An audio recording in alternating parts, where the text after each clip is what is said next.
Y'all, it is April the 7th, I believe, 2020, 2024. And, I was hoping to catch an eyeball or two with the title of this here video, make you take a double take, make you wonder yourself what in the world is going on. All right, that's the whole point of it.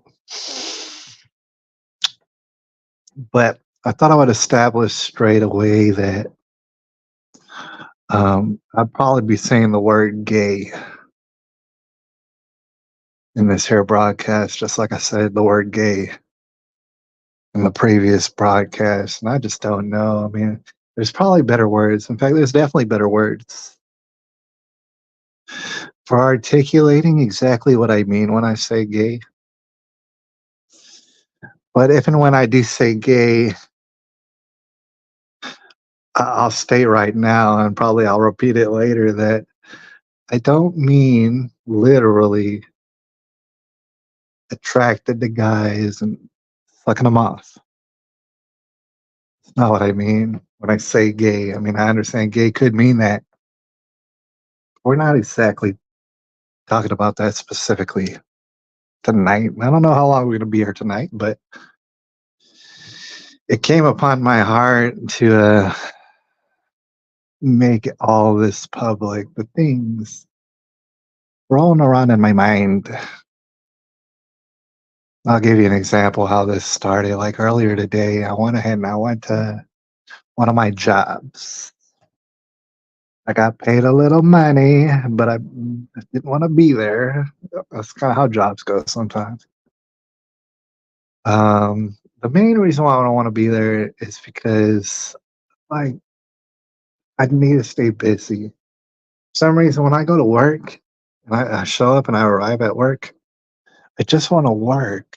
I want to stay busy and work and work. And I notice that some people don't really mind either way. Like sometimes some people, like if maybe they're not so busy or something like that, maybe they'll slack off, and I don't blame them. Feel like you can slack off and get away with it. That's great. With me, it's not really thing about getting away with slacking off. It's just I really, really don't want to. I want to stay busy, right? And then when we're not busy anymore, that's when I want to go home. I don't want to hang out here at work. I don't. And so that's why I want to stay busy until it's time to go and get the hell out of there. I don't want to even hear from y'all.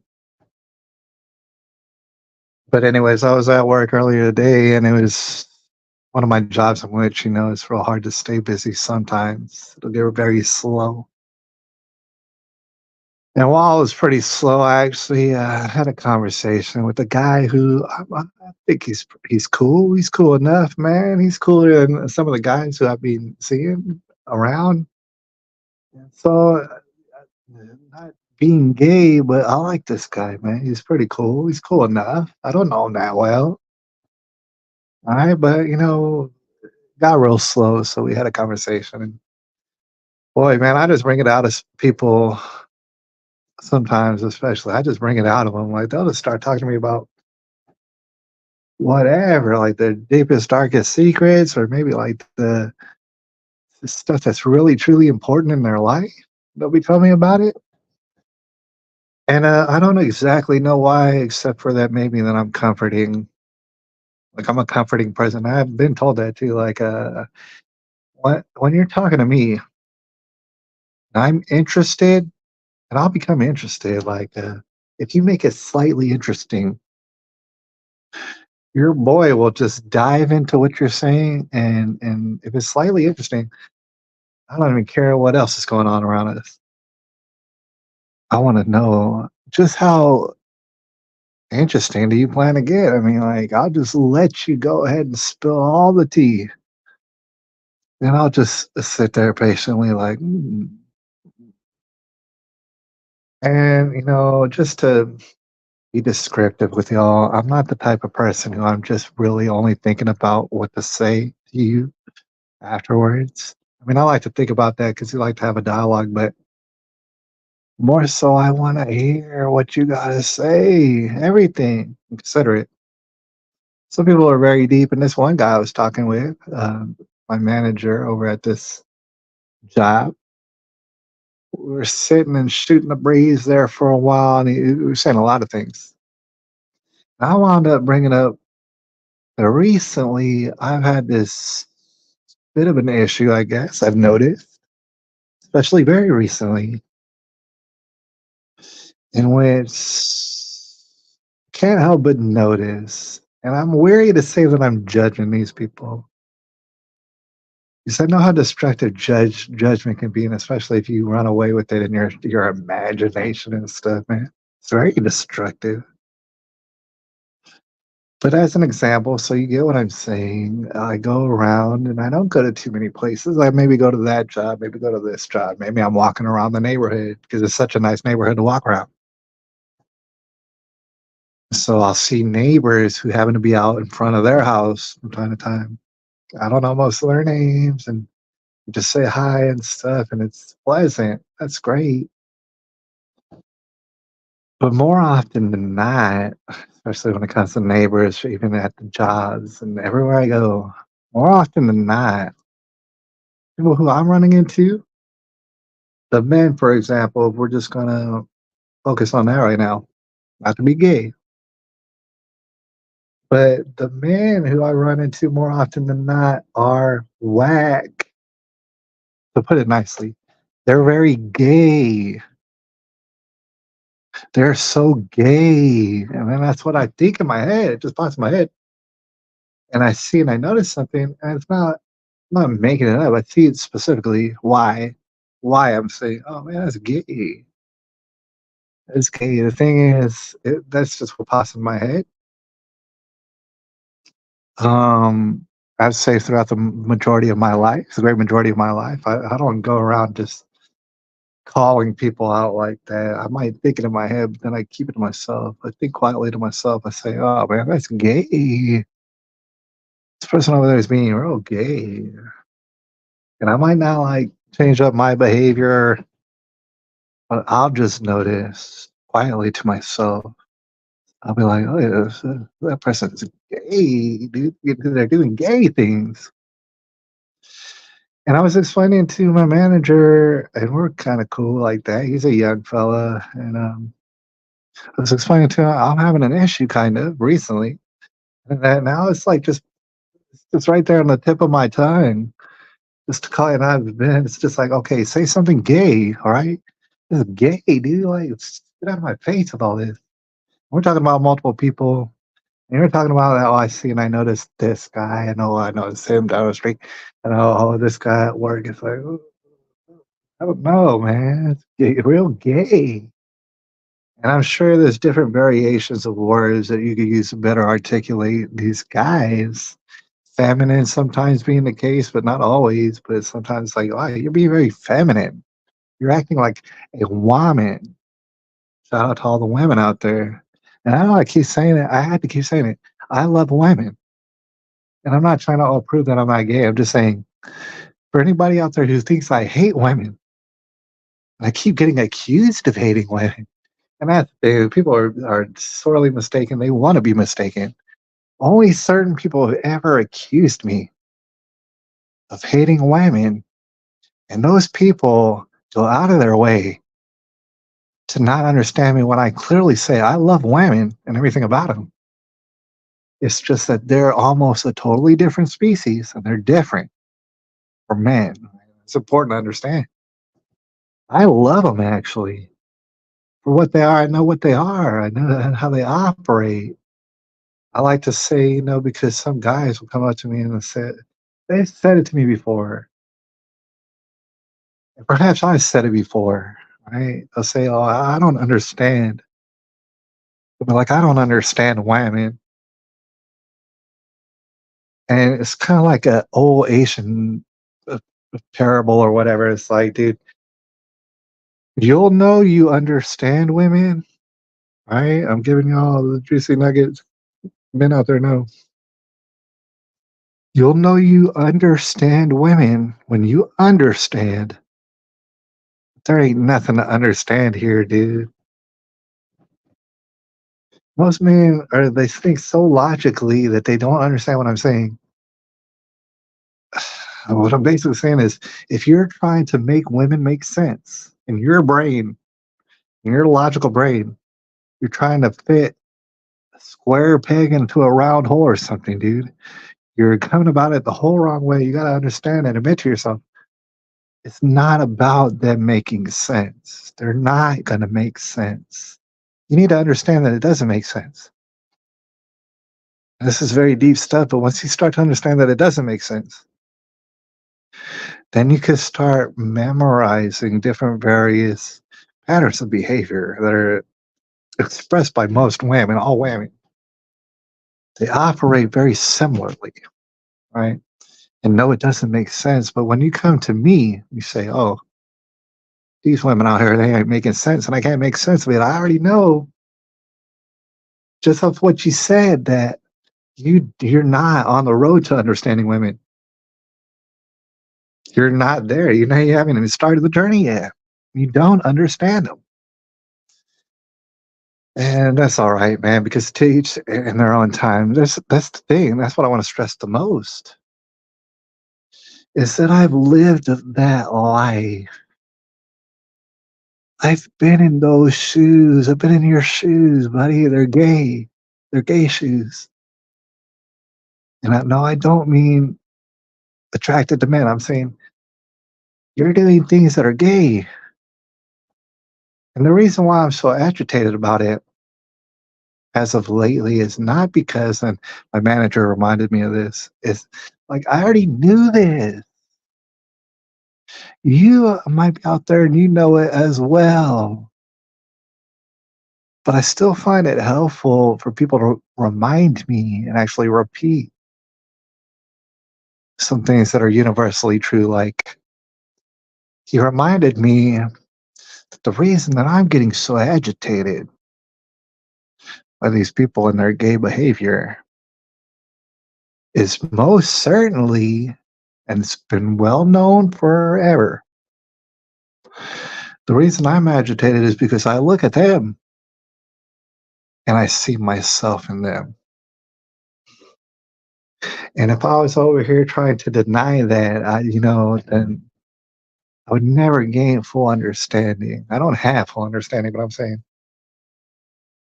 if they didn't remind me of me,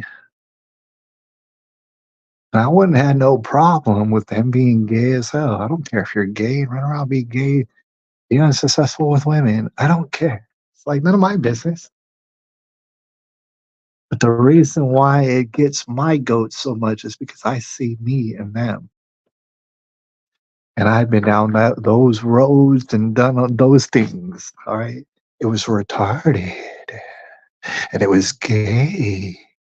And perhaps if someone explained it to me before I made all these crazy mistakes, I might not have gone down those gay and retarded roads. But I did. I believe I learned a whole lot from these gay retarded roads. So there's many multiple people. I'm talking about, I don't know how many.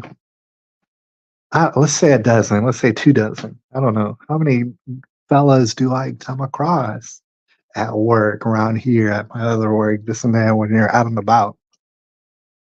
Your friends that you might keep up with. Um, they're out there, and a lot of them, a lot of the men that I'm seeing out there, they're doing very, very gay things, and they could all use a little bit of help, because they're going down a very dangerous road. But I want to give an example, and it's not to call this guy out. He's no worse or no better than I'm no better than him. I'm no worse than him. This guy that I want to call out. And I'm not going to call him out specifically, but I want to paint you a picture. He's just one guy, one example. Like I said, he's not the worst off.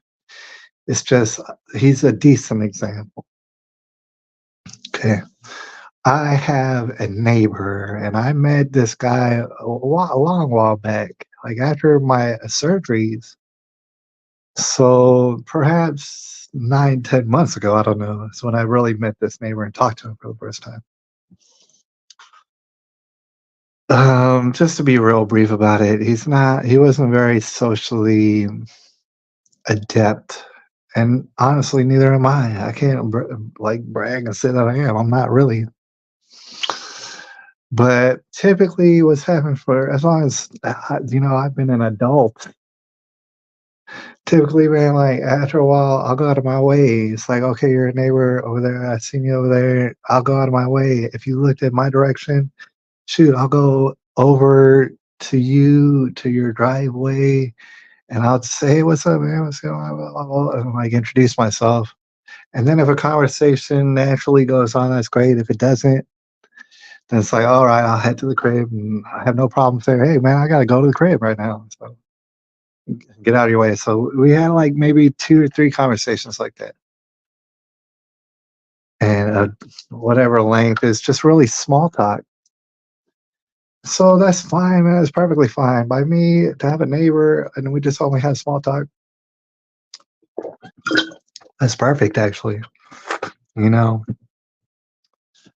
that's what I like. I would like to just have small talk with all the neighbors and stuff as I walk inside. I don't really want to hang out with you too much, but I will. If you're really that interesting, I will hang out for a while. But the guy struck me as not that interesting, and I want to paint you the picture. And I want. It's like I wish I could save this fella, but I can't. Nobody can save this fella. Said Jesus. Who knows?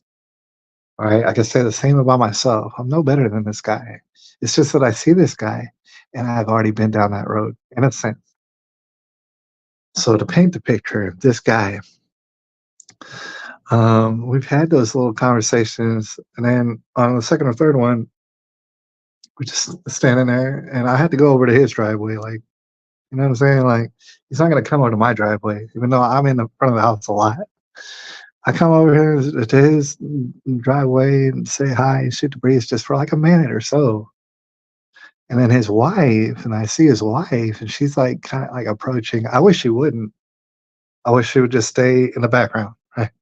And we're gonna talk about that. It's like, dude, I'm of this old school, and I don't even know if it's true or not. I'm just saying, it's like this is what I would want you to do if you were a lady. Right? I don't know if I'm right or wrong. I'm just saying, I think this is what you should do, but you'll never do it. Like whenever I'm meeting somebody's wife these days, what I think would be proper etiquette, just to go off on a little bit of a tangent, it's not never what they do.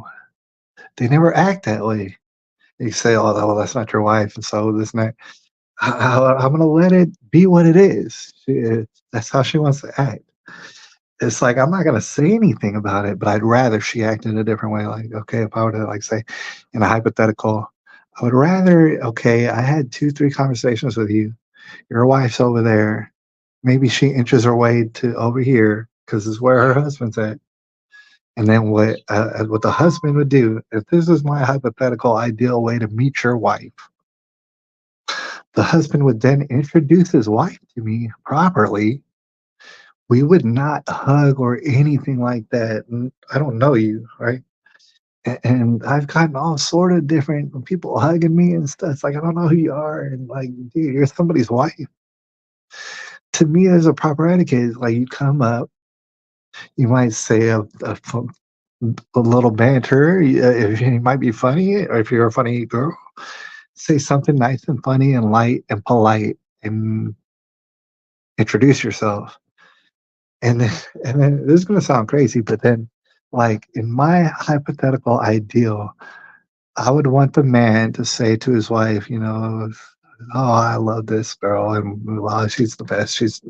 And give her some props, and then say, honey, could you please go could get a whatever it is. I don't care what it is.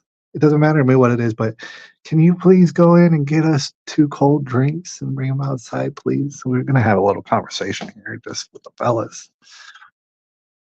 Thank you." And she'll walk away, and she'll get the cold drinks, or she'll get the little sandwiches or whatever. Dude. Yeah, she has them on standby. Yes, she does. All right. She comes right out with them, gets them, and says, "Y'all boys have fun," or something like that. Walks away. People might look at me and say, "Oh, you're asking too much. This is some sort of Nazi." Archie Bunker type stuff. And I'm like, yeah, dude, it is. That's how I would love for it to go down. It never ever does go down that way because these ladies don't have no etiquette. Nobody ever taught them no etiquette. There is no, the gender roles are so damn confused. So when I did meet this lady, and this was a while back, I don't know her name. I don't remember her name. Like I was put off. Not because she did anything outrageous, just because like she walked up to us. The vibe got all quiet. You know what I mean? If you ever been in that situation, it's like, well, is the reason it got all quiet is because I didn't go out and, and introduce myself and start shaking your wife's hand. The reason it got all quiet is because my man here, he does not know how to introduce his wife. And so it got real quiet and the vibes got real quiet.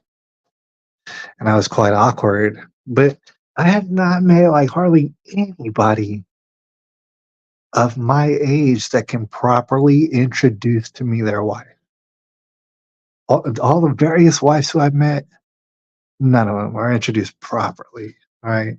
There's a rhythm to it. Y'all have something working, a chemistry. Everything is very easy and stuff.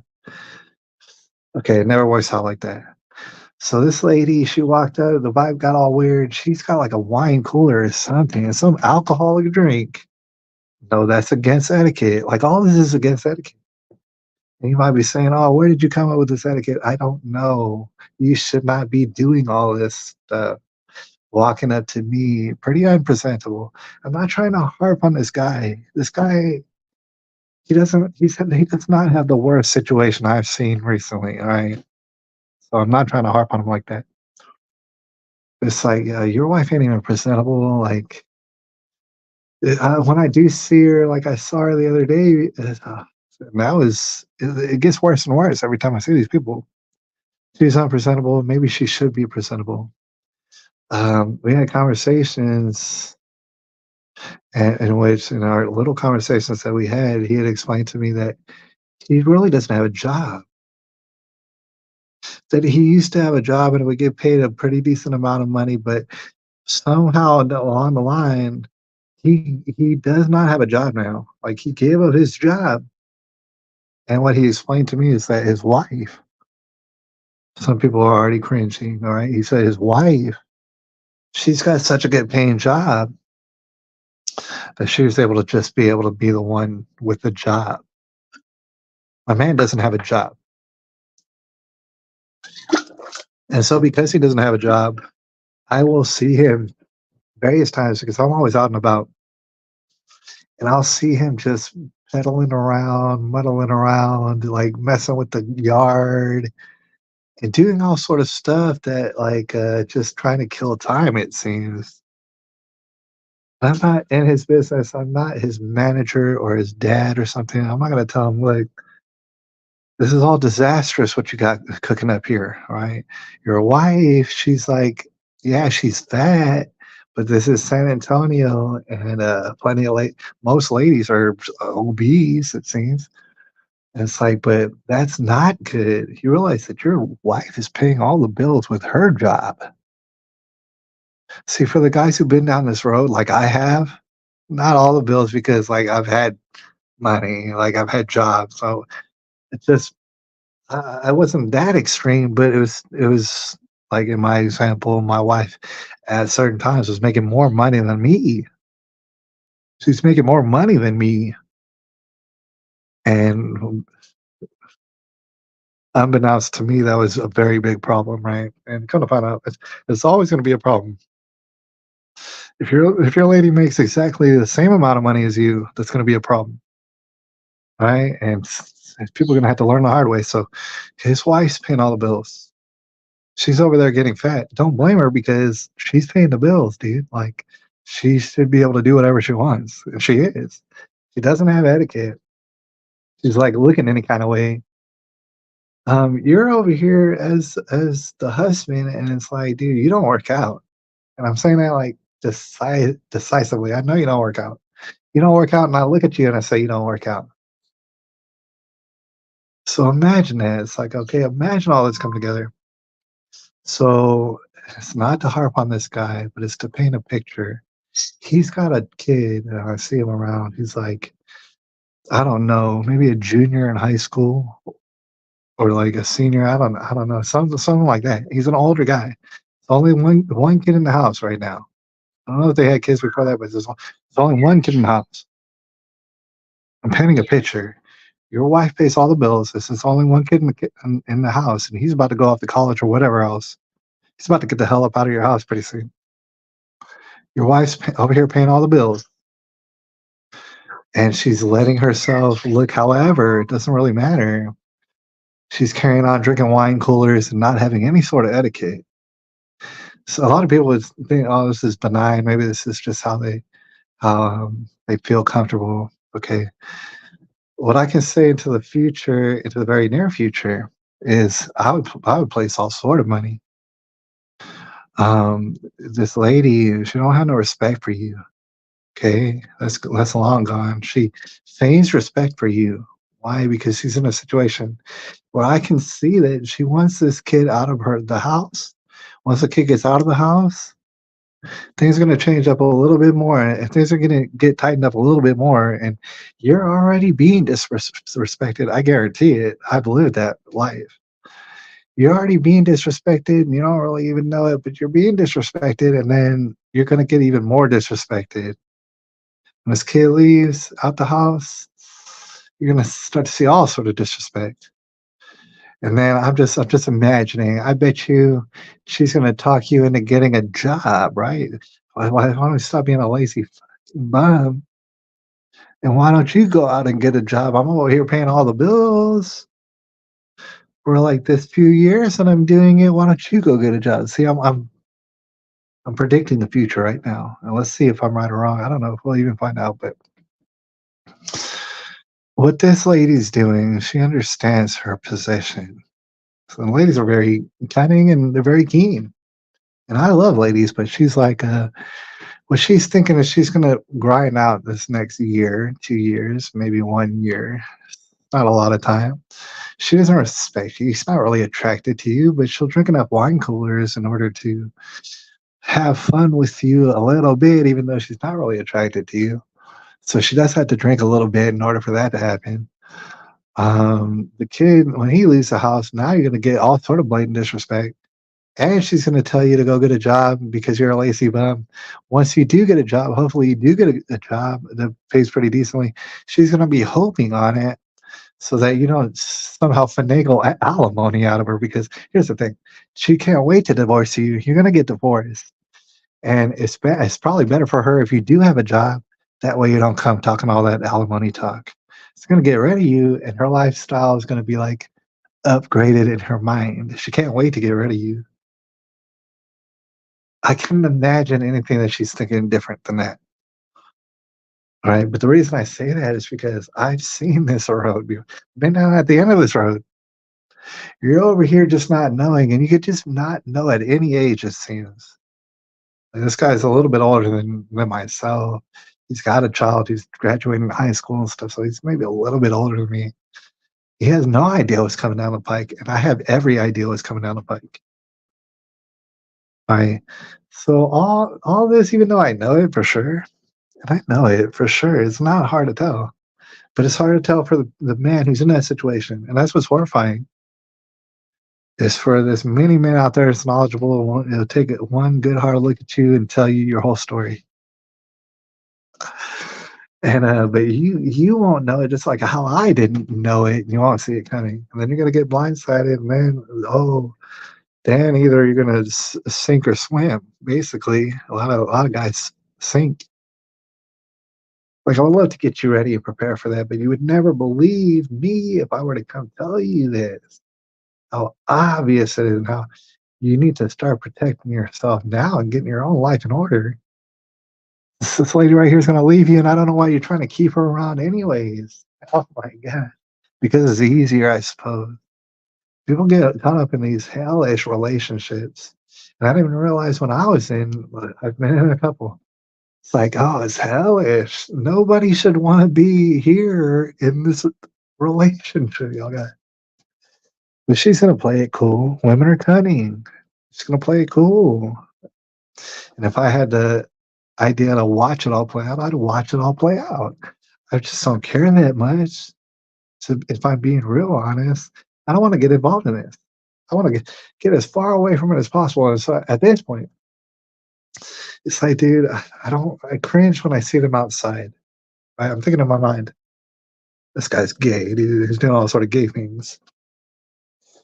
I'm being overly judgmentalist as I know they're gay because I did them before and they were gay.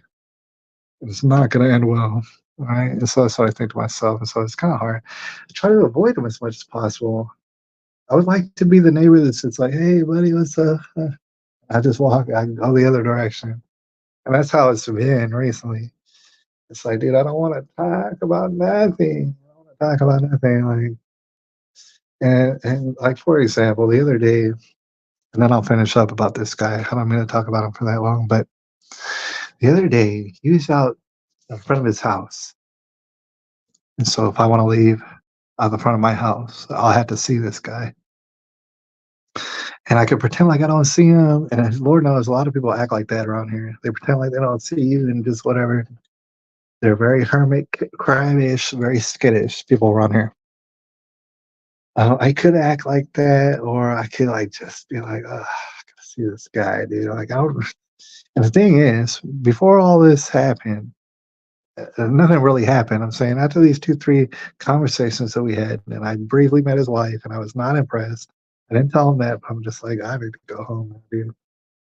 Um, Ever since then, he's always been awkward, and now he's more awkward, and he's more withdrawn. And I noticed that it's like now you're more awkward, you're more withdrawn. I don't know why, but it's bringing friction into our relationship, and from there, it's like, okay, maybe I don't want to say words to you. Maybe I'm like, hey, buddy, what's up? Get out of there, and then I get out of there. And I spent our conversations as of late, and you can tell he's the kind of like guy as well who he'll try to avoid eye contact.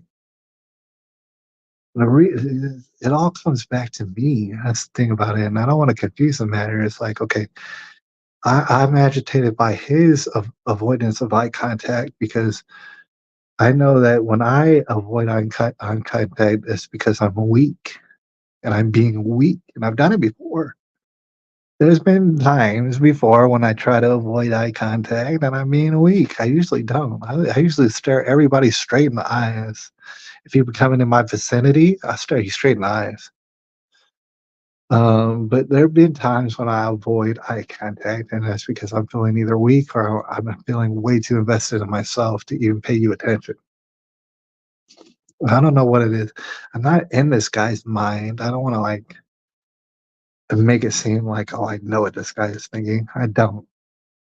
I don't, but I do know what it's like when people are avoiding eye contact with me. So that all comes in, and so the you avoiding eye contact with me in my head, automatic. I say, hey, that's gay. You're gay. This guy's gay, dude. He can't even look at another man in the eyes. This is gay, and that's like, it's really, it's not what I mean, and I'm not being as extreme in my head when I'm saying, oh, it's gay. I'm just saying it's soft, it's feminine, it's feminized somehow. How you're acting. And so it's gotten to the point where like I try to avoid saying too much to this guy. And the other day, he was in front of his house. And I'm talking like all day. And I see him early because I go out early, and I see him out there. And he's like fiddling around again in his yard, fiddling around. And it's, if I truly felt for this guy, I would tell him, look, you need to stop fiddling around in your yard. You need to go like fucking get finding you. All right. But I know he wouldn't listen to me. I know that's right. Because why would you? Right. So he's out fiddling in the front of his yard. And then before I can even get out there, like to even say, hey man, what do you like, okay, if you're a man, a neighbor, if you're one man in your yard and it looks like you're about to do something, a little bit industrious. To me, it's traditional behavior for another man. One of your neighbors come out and say, "Hey, buddy, what are you doing over here? What are you getting into over here?" And then the guy will explain what he's doing, and you say, "Oh, shoot, yeah, I saw you over here." It's like, I don't know if you need a hand and stuff. If you need a hand, I'll help you out right quick. I see you're over here by yourself, right? I mean, sometimes men will go out there by themselves and they just want to do it by themselves. Sometimes they'll have a guy already, they called up a buddy and they're like, "Hey, we got to do this thing. Could you help me out?" All this is completely acceptable in my mind. What's not really acceptable, and it's on a touch and go basis, it's really situational. When you're talking about outdoor activities, fooling around, mixing concrete, something weird is happening in your front yard, all right? And your wife is out there. I don't know if anyone understands what I'm saying. Your wife is out there. Before I can even get out there and ask you, your wife's out there. It's like y'all are working together. I don't even know what y'all are doing. It has something to do with concrete. You're mixing it. It's like y'all are working together. You're a man, and this is your wife, and she's all here. To some people, it doesn't make no difference. They'd be like, "Oh, that's adorable." These people, you're a man. She's a lady. What are y'all out here as like some partners? What are y'all doing out here? Why is she out here doing this? Why? I gotta ask, who made this call? Is what I'm thinking. It was what I'd be thinking in my head. I didn't actually say this to these people. Instead, I just tried to avoid them the best I could, and say as little words as I could as I passed by them. But it's like, my God, before we get up out of here, I gotta say, my God, you're gonna have your wife out here and it has something to do with concrete? Not only that, when I first went out there, what's interesting is it was kind of raining. It was like a heavy drizzle. And I'm like, why is your wife out here unpresentable wearing this sweatshirt, dude? She does not look attractive. She's not trying to look attractive. I mean, she's out here. She's helping you with what seems like man's work. And y'all are just like two peas in a pod or something. It's like, dude, everything what y'all are doing is freaking me out. Is on a road to utter disaster and absolutely zero attraction to you ever, dude. Her vagina has got to be all sort of lubed up. I'm positive of it. You're not attracted to, and I said, like, dude, imagine if I go up to you now, and I know I'm not going to. You're over there working with your wife out here. She's unpresentable. It's like, she doesn't have etiquette. It's like, dude, how could I possibly ask you if you need a hand? And if you told me, yeah, come help us out, come help me and my wife out while we do this, I would be in such an utter nightmare if you said yes, come help. And so I didn't even ask. I'm like, oh, you got your wife there. Y'all don't have no gender roles. Like, you're just out here mixing concrete together.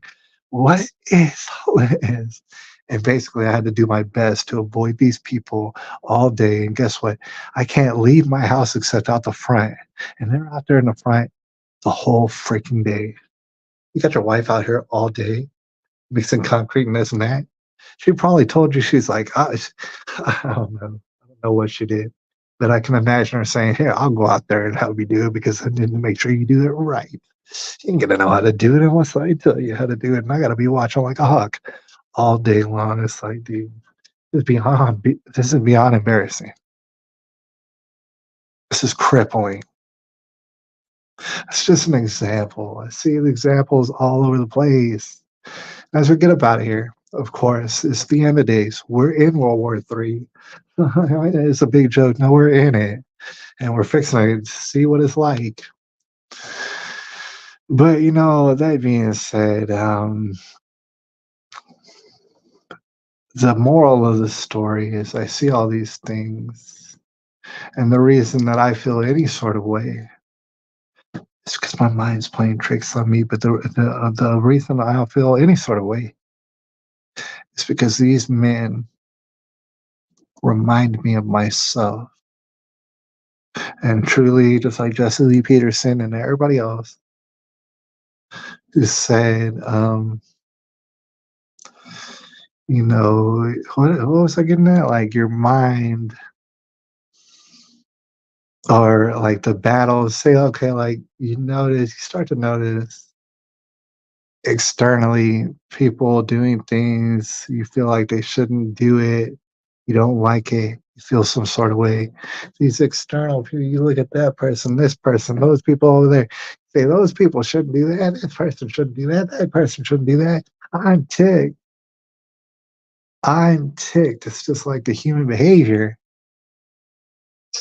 But it's important to inevitably come to the conclusion the reason you're so ticked is because you're looking at yourself and you've seen yourself make those mistakes.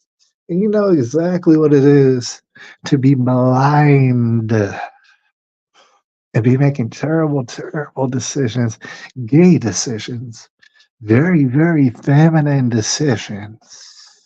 You know all about it because you did it. I did it. I did it so much. I see the error of my ways.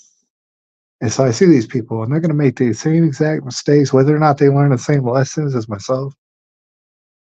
I suppose that's up to God, but they're going to make the same exact mistakes that I made, and I see the error of my previous ways. And, honestly, it's like, why should I feel angry about that?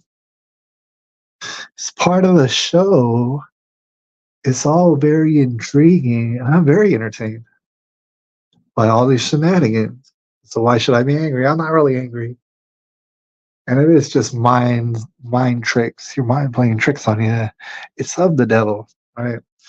And it'll try to convince you that you're angry at something that you're not angry at. You just see in yourself what you're seeing in these people, and you see how destructive it is going to be for them.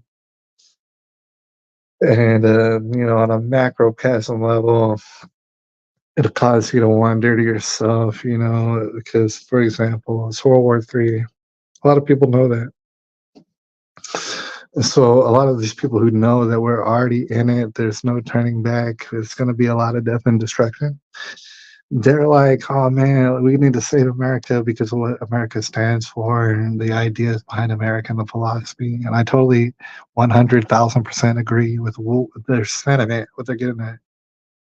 If anything was worth saving, it'd be the United States, I think.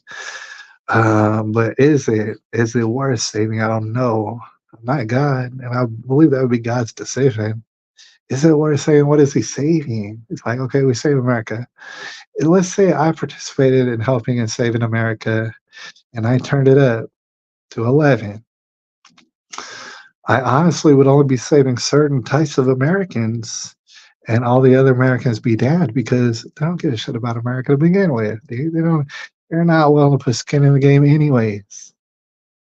Most Americans, right? They don't deserve to be in America, anyway. But there are many Americans that are much greater than me, for sure. Would I like to help save America on behalf of them? Yeah, sure, I would, and I'll do what I can to do. All right, but at the same time, I do realize that it's completely up to God whether or not He would like to save America. The thing is, I'm not in God's thinking. Obviously, God's thinking is much greater than mine, but I think to myself, like, what if I was God? Like, save America. Why am I saving America? Like, exactly. I wonder why I'm saving America. Is there enough people worth saving? That's not up to me, right? But we're in for all sorts of shenanigans as well. So I'll holler at y'all, and perhaps I'll even maybe live stream. I'm not sure, but perhaps I'll live stream tomorrow. Some people might remember this like a total eclipse. I can't put the camera at the eclipse because it's going to burn my phone. But perhaps if I can situate a schedule because I'll have tomorrow off, perhaps I'll live stream during that total eclipse. Gosh, man, you got a Henry Trevino here at the very tail end. You don't believe it's like, I mean, just at the last second, like he's Michael Jordan at the 3 point line. Just there's no more time on the clock, and he gets in here and he says, "I just fucking got here, and you leaving? My bad." Well, it's not anybody's bad, really. I mean, because we had different schedules and stuff like that, and people are busy. There's plenty of people who I know are going to come back around on the video and watch it. Whether or not I made any sense, that's like up to debate. I don't know. I don't know if I made any sense, but for example, just to catch you up on the whole entire thing, right? Here, I'm going to catch you up just right now. I was looking around, seeing all the guys around, all these guys around and operating and doing whatever they're doing. And I'm like, oh, you're gay. Y'all are all gay. Y'all are all doing gay things. Y'all are all very feminine and soft. And it's starting to agitate me. And then I realized in the end, just like everybody should realize, that I was agitated by myself. I saw how soft they are. And I saw how gay they were acting, all these guys, and I'm starting to call them out. I'm just starting to say, "Oh, look, you're gay, dude. Like this is all gay. Y'all are all gay and stuff." I'm starting to talk in ways that used to only be in my head. Now I'm just coming out and saying, "Oh, this is really, really gay, dude. Like I'm tired of." There's probably better words to say, but the reason in which, ultimately, why I'm saying that they're gay is because I have lived their lives in certain ways, like the decisions they're making currently today. All sort of men, I see all sort of men who are unsuccessful in various ways, to include some married men. Like earlier in this broadcast, I described a neighbor, and I wasn't trying to harp on the neighbor, but I wanted to paint the picture of a man who's making mistake after mistake after mistake, and he has no way of knowing how many mistakes he's making right now. And he really doesn't have no way of knowing how gay he is. I know because I've gone down that road and I've reaped what I sowed. And I've experienced it all, and then it all came crashing down. And I know exactly why. And then I look back in retrospect and I say, why? Because I'm gay. Not gay like, oh, I'm attracted to fellas, obviously. That's what I stated earlier.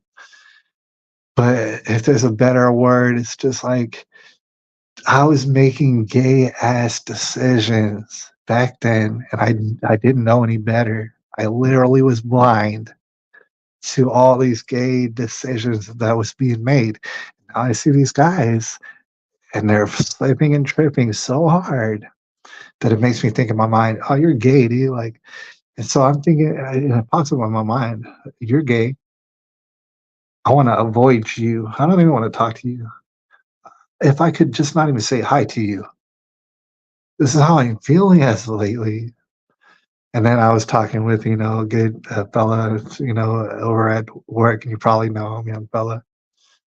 And, he reminded me it is always an internal thing.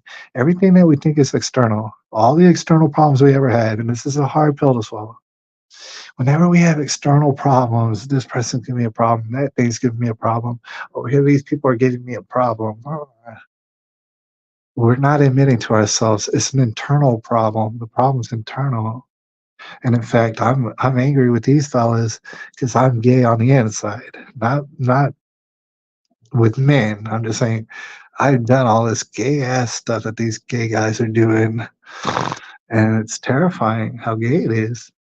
So Andrew Trevino said the title of your stream made me laugh. I was going for a laugh. And I was going to see if I can trick people in because they'd be like, yes, I knew he was going to admit it. So the title of the stream made me laugh, and I learned to love life again. Hey, just from the title, except the gay part. See, I think in the end, what I'm getting at and what our good friend helped me to like remind me myself of is that um, I think it is important to avoid the gay parts I'm looking at these fellas. I'm saying y'all are diving headlong into a gay abyss. Y'all about to reap the whirlwind, and you just wait, dude. I know because all your gay decisions. Um, but what's most important, so it's dawning on me, is that I avoid the gayness that I can find in myself. Take that gayness, find out exactly how it got to be so gay, and reverse engineer and say, dude, I don't even need whatever this gay stuff is about me. I need to avoid all the, it's not about avoiding the gay stuff externally, although likely I will avoid a lot of these gay guys externally because I don't have time to be talking to all these gay guys. There's somebody else up in the building and they don't know what the hell we're talking about, but I'm like, I am going to avoid. And dude, El Nino knows what I'm talking about when I say autistic. Oh yeah, like autistic. I know what it is. But most of these autistic people get on my nerves.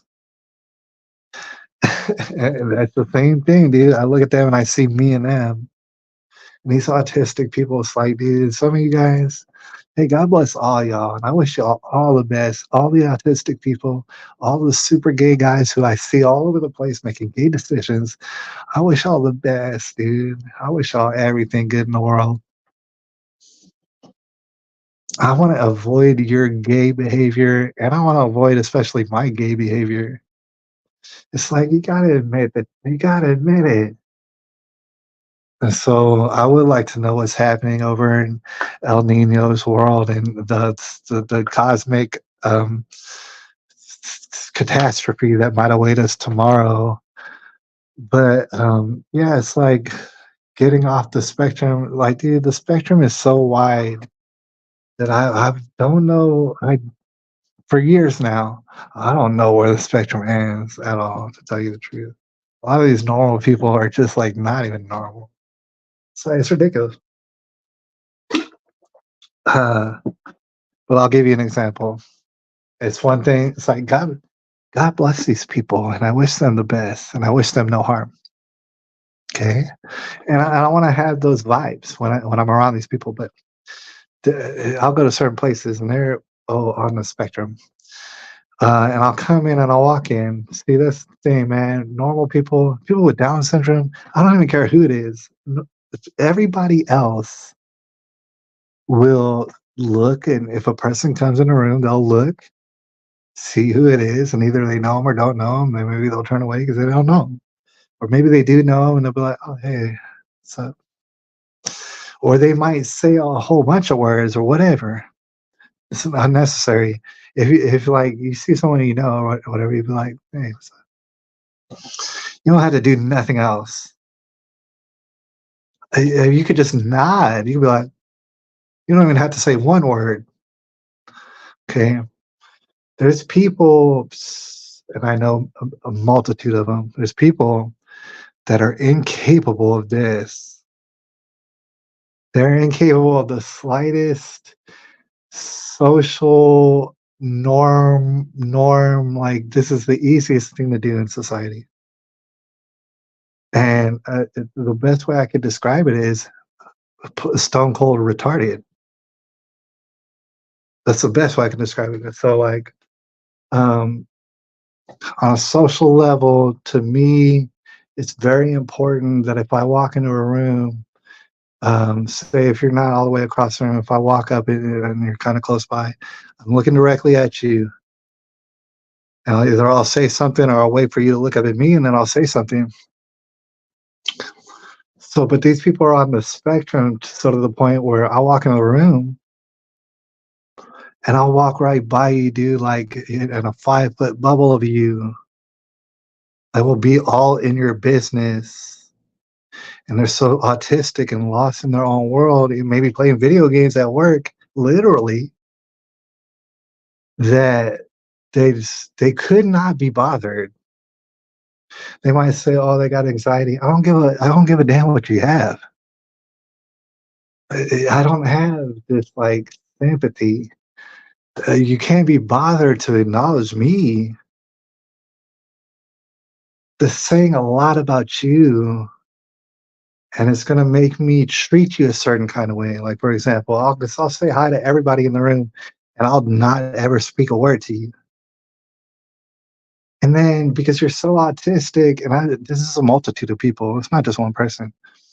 7 minutes after I've arrived, you'll come up to me and say, "Hey, how are you doing?"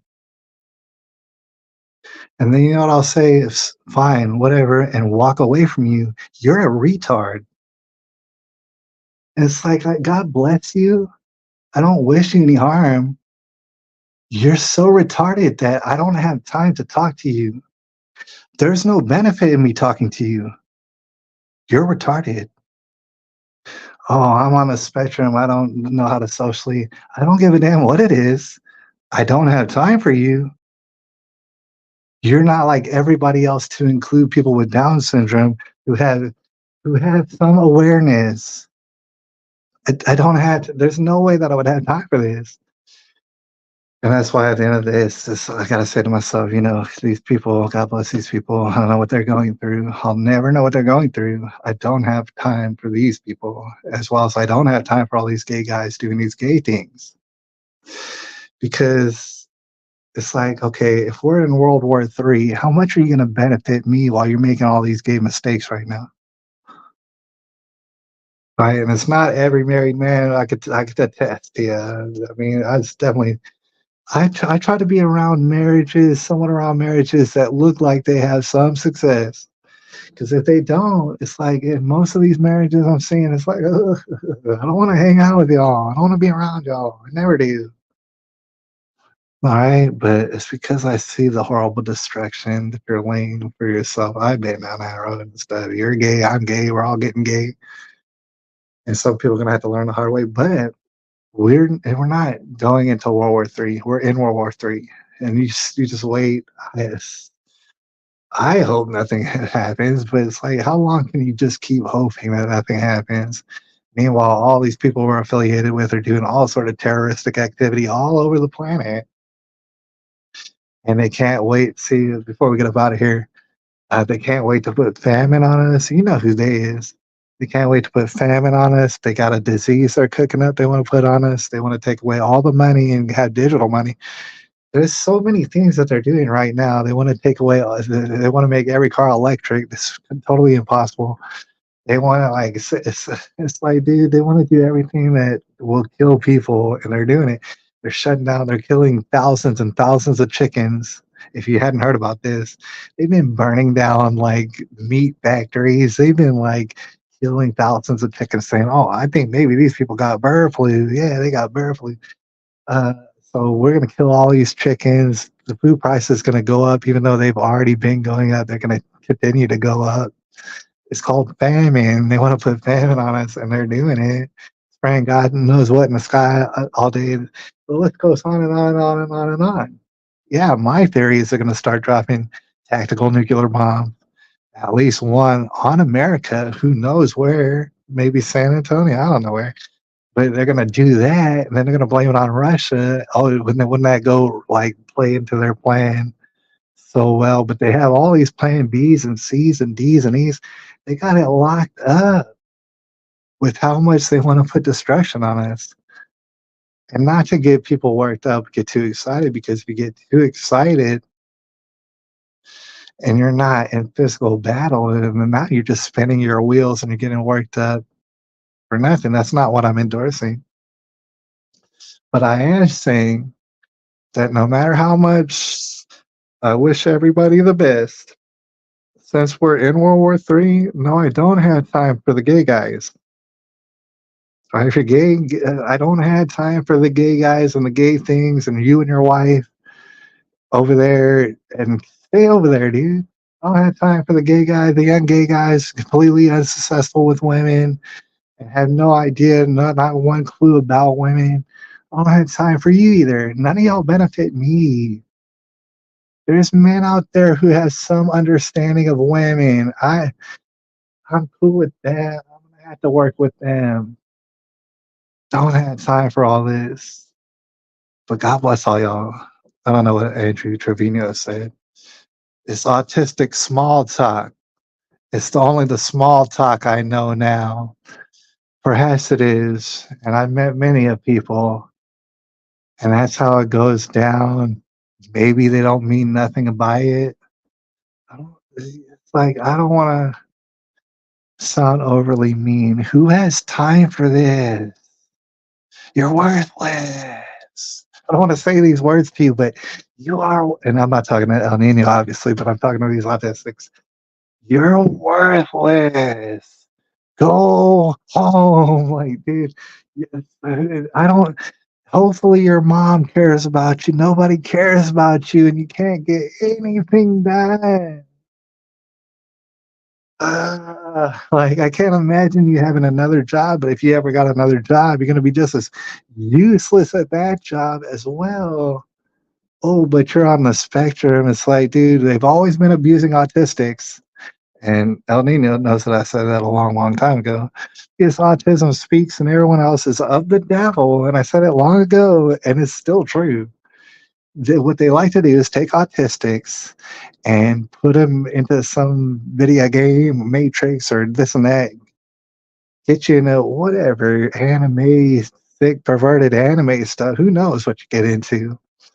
And have you spinning your wheels doing God knows what. Super duper gay. It's the gayest things ever that y'all love. Meanwhile, we could take our autistics. We could, and we never will. We could take all our autistics, consider them, all them individually, find out individually what they're good at, how they can contribute to society. Because now, currently, what they're doing is it's always been the plan is to make an autistic person have a regular job. As an example, and have a autistic person do the drive-through at a restaurant. It's like a little regular job. This autistic person couldn't care any less about the drive-through. He's just balls deep in anime, whatever, playing video games. It's like, okay, but he was not meant to be in this job. He was meant to do some weird like video game in which he's like working at NASA or some bullshit. But no, he's not working at NASA where he would actually be useful. No, now he's in a drive-through and he's just in my fucking way. And people over there talking about, oh, I can never get good service anymore these days. I can never get. You have an autistic person playing video games in the drive-through. Like, what the fuck do you really want? And it's just all fun and games, really. I'm not like too upset by it, but it's just what it is. Laughing too hard right now, well, that's unfortunate. Because unfortunately, this is what it is, and people expect better. They're like, I deserve better service. It's like maybe you do, but you don't understand the economy. We can't just pay people who are good at this job to do it. That's literally the long and short of it. It's like these people are breathing, and this guy, he's breathing, and he'll show up. And somehow, through some miracle, he'll be able to ring you up and somehow be able to get the food out the window. Beyond that, dude, if you're expecting service or something like that, it's because you're retarded. You have no idea that it's 2024. You've not admitted it to yourself. You're likely a boomer. You're over here like talking about how come I don't get good service anymore? It's like, dude, how could I explain? Like, none of these kids will ever buy a house ever, dude. Like, what do you mean good service? They're into perverted anime stuff, dude. They can't stop playing video games at work, and it don't matter where. Asking for good service, and it just doesn't make any sense. So I think we've talked about it all tonight. I did want to also say, here's the thing, and I guess it's a good way to cap it off because I thought about this earlier. Remember, I'm talking about I want to avoid the gay stuff in me, and that's really what's the big deal. And I thought about it, and perhaps I'll change my mind, but I do want to put it out there in public right now because if I were to change my mind, I would have to explain that I've changed my mind. But right now, you know what's gay? People have like these fears sometimes. Like, of course, there's a lot of things that, like, you wouldn't wanna do, maybe you just don't wanna do, like, I don't go on roller coasters, and I don't jump out of planes. You might say, "Oh, you're scared of doing that." There's no reason to do it. It's like, "Oh, yeah, I'm scared of a lot of things." Yeah, I'm scared to jump into an elephant's mouth and see what he does to me. It's like, there's no reason to do any of those things, right? But a lot of it, I would say probably all of us have something that we would enjoy doing, and we think maybe we would enjoy doing it, but we just don't do it. Why? Because we're scared to do it. Like, as an example, and it's a good example, I remember seeing Joe Rogan probably what years ago. I don't know. I forget who he's talking to, but he's talking about how he can't sing, and then like just he would never ever he doesn't have what it takes to sing. And maybe he's never wanted to sing or anything, but he just knows like most people that they just would not be able to sing, and it would be very embarrassing for them. But like Joe Rogan is a good example because shoot, man, if you're Joe Rogan, why would you care at all? It's like, dude, you're not gonna lose all your fans, oh, just because you sang or you tried to sing, maybe like do a karaoke thing. You're not gonna lose all your fans. Like it really doesn't even matter if you're Joe Rogan. Like how embarrassed could you be? You're still mad successful, but yet and still like he wouldn't do it, and that's understandable. A lot of things that people wouldn't do. So what's gay about me, I would say, is for like a while now. I don't even know how long. I thought to myself, dude, I would probably enjoy singing covers, singing cover songs. And Lord knows, like that's how a lot of people start in the music business, anyways. Is they singers and bands will like, mess around and do covers, work out like their style that they like, and perhaps put a band together, start making original music. That's how it goes usually.